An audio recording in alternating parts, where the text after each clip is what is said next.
Wait.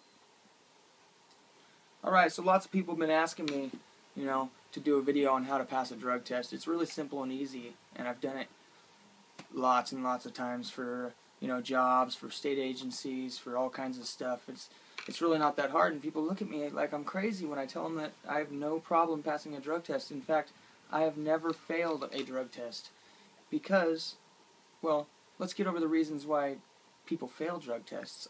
When somebody comes up to me and tells me that they just failed a drug test or that they can't pass a drug test, I say, well, why? And it always starts with the same kind of stories. Well, I went to a friend's house, or I was at a family barbecue, or I was doing this, and the fact of the matter is if we put ourselves in situations where we might use drugs or something like that, then we're probably going to do it. I heard one person say one time, if you sit in a barber shop long enough, you're going to get a haircut, and that's the way it goes. So the bottom line is, if you don't want to fail a drug test, don't do drugs.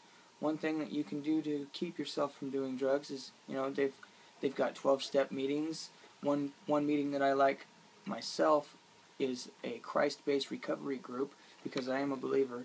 It's called Celebrate Recovery, and there's lots of people just like you and me, just like everybody else, because everybody's got a similar story, but everybody's story is different. So why not go and hear other people's stories? It's a wonderful thing. As it says in 1 Peter, it says, "Be sober-minded, be watchful. Your adversary, the devil, prowls like a roaring lion, seeking someone to devour." That's another reason that I don't like to use drugs, because I like to keep myself of a stable mind. I like to know what's going on around me, and I don't like to be tempted by the enemy to do things that I wouldn't normally do.